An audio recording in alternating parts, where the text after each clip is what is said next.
안녕하세요 여러분. 오늘 하루도 주님의 은혜와 평강이 여러분 삶에 가득하기를 축복합니다. 오늘 본문은 출애굽기 31장입니다. 여호와께서 모세에게 말씀하여 이르시되 내가 유다 지파 훌의 손자요 우리의 아들인 부살레를 지명하여 부르고 하나님의 영을 그에게 충만하게 하여 지혜와 총명과 지식과 여러 가지 재주로 정교한 일을 연구하여 금과 은과 노수로 만들게 하며 보석을 깎아 물리며 여러 가지 기술로 나무를 새겨 만들게 하리라.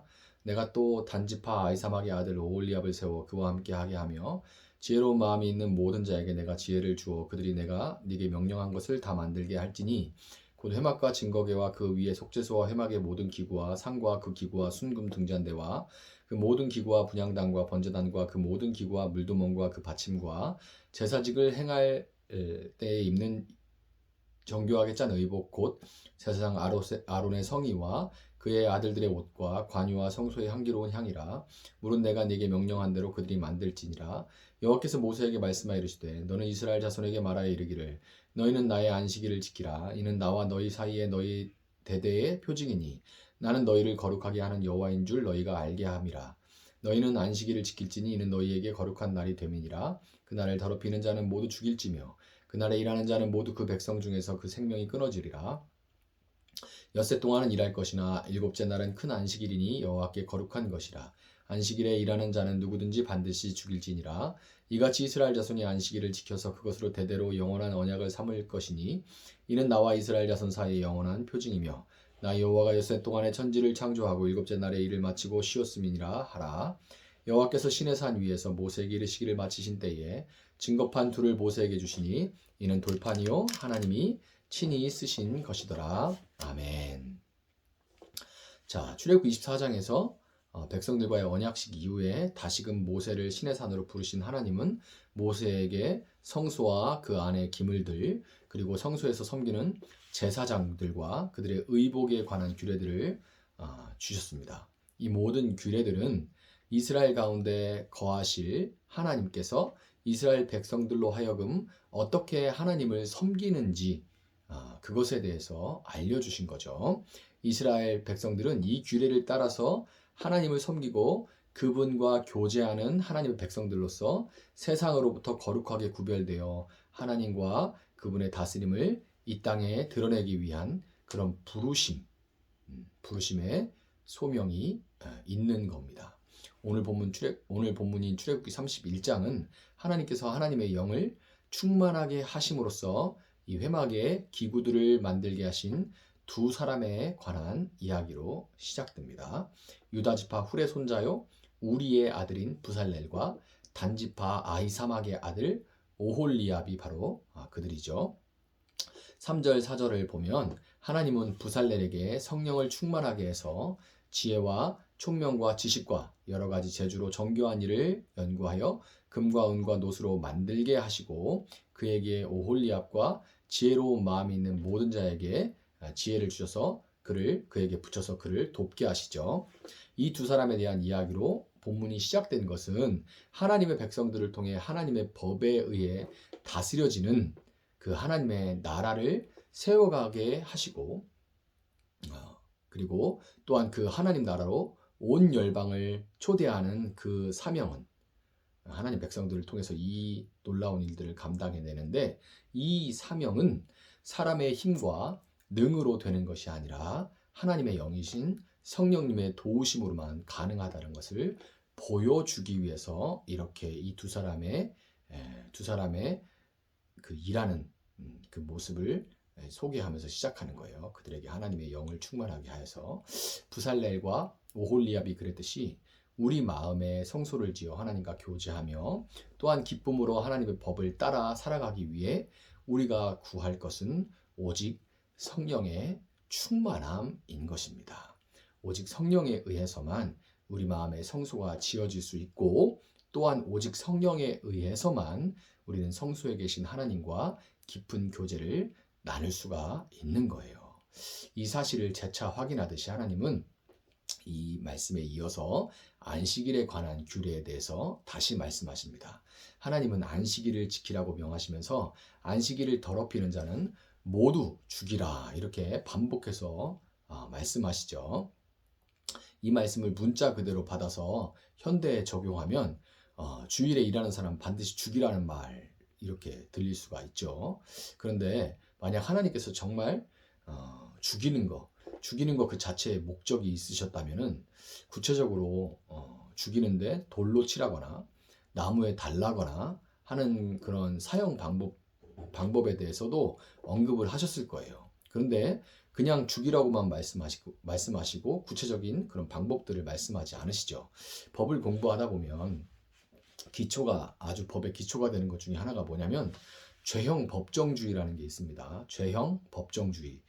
뉴스에서도 이렇게 한 번씩 들어보셨을 거예요. 죄형 법정주의. 이게 뭐냐면 처벌 방법이 규정되어 있지 않으면 죄를 지어도 처벌할 수 없다는 규정입니다. 그 죄를 져도 방법이 기록되어 있지 않으면 처벌 방법이 그 죄를 져도 처벌할 수 없다. 이게 죄형 법정주의예요.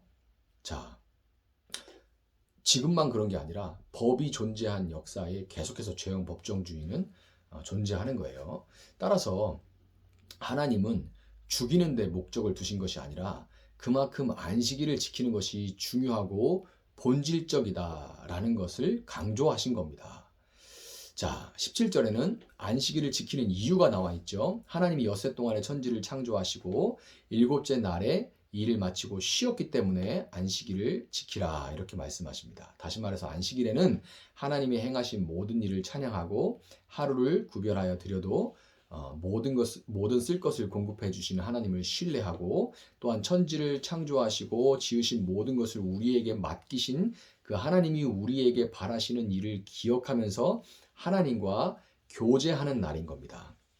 여러분, 그러니까 결국 하나님은 하나님과의 교제는 죽이라는 말의 무게만큼 우리의 생명이 달린 일이고 우리의 본질이라고 말씀하시는 겁니다. 우리 마음의 성소에서 말씀하시는 예수님, 진리의 빛이신 성령에 충만해야 되죠. 이 성령님과 더불어 삼위일체 하나님을 예배하면서 살 때 우리는 세상에서 구별된 하나님의 백성으로 살아갈 수가 있고 또한 예배하는 우리의 삶을 통해서 세상은 우리를 그렇게 구별하신 하나님을 알 수 있게 되는 겁니다.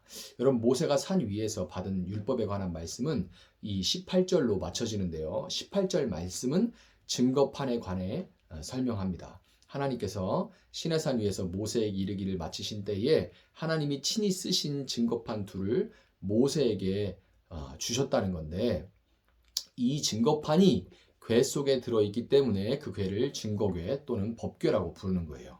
증거판에는 십계명이 담겨 있고 그것은 하나님이 친히 손가락으로 쓰신 겁니다. 성경은 하나님이 손가락으로 쓰셨다 그렇게 말씀하시죠.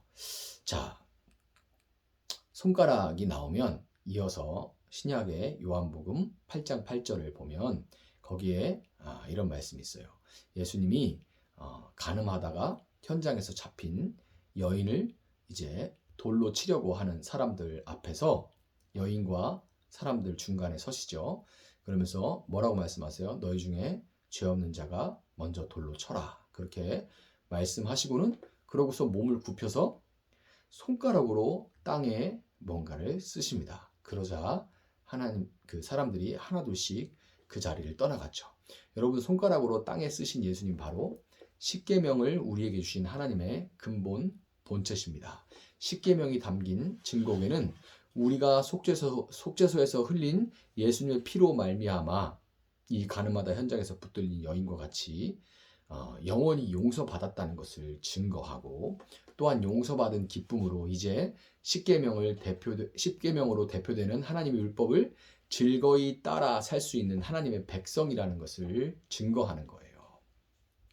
증거궤는 이 성소의 가장 중심이요 가장 은밀한 곳인 성소 중에서도 홀리 오브 모스트 홀리 지성소에 있습니다. 우리 마음의 중심에 우리를 용서하시고 또한 우리와 교제하시며 우리를 통해 일하시기를 원하는 하나님을 여러분 모셨다는 것을 기억하시고 죽일지니라 이 말씀처럼 생명을 다해 우리의 본질 근본을 다해 그분을 예배하고 증거하는 그런 삶을 살아가시는 여러분들이 되시기를 주님의 이름으로 축복합니다. 제가 한번 기도하도록 하겠습니다. 사랑하신 하나님 감사합니다. 오늘도 저희에게 말씀을 주시고 말씀 붙들고 새날을 시작하게 하여 주시니 감사합니다. 하나님, 예배가, 하나님과의 교제가 우리 삶의 본질이요 생명임을 우리가 다시금 고백합니다. 우리가 하나님을 예배하고 또 하나님의 자녀답게 살아가는 모든 것이 우리의 힘과 능이 아니라 오직 성령의 충만함으로만 감당할 수 있사오니, 오늘 예배하는 모든 성도님들 성령으로 충만하게 기름 부어 주셔서 깊이 하나님과 교제할 수 있게 주님 도와주시고, 하나님과 교제하는 사람들로서 세상 가운데 하나님의 나라를 증거하는 그런 삶을 살아갈 수 있도록 하나님 함께하여 주시옵소서. 감사하며 예수님의 이름으로 기도합니다. 아멘. 오늘 주신 말씀 붙들고 계속해서 기도하겠습니다.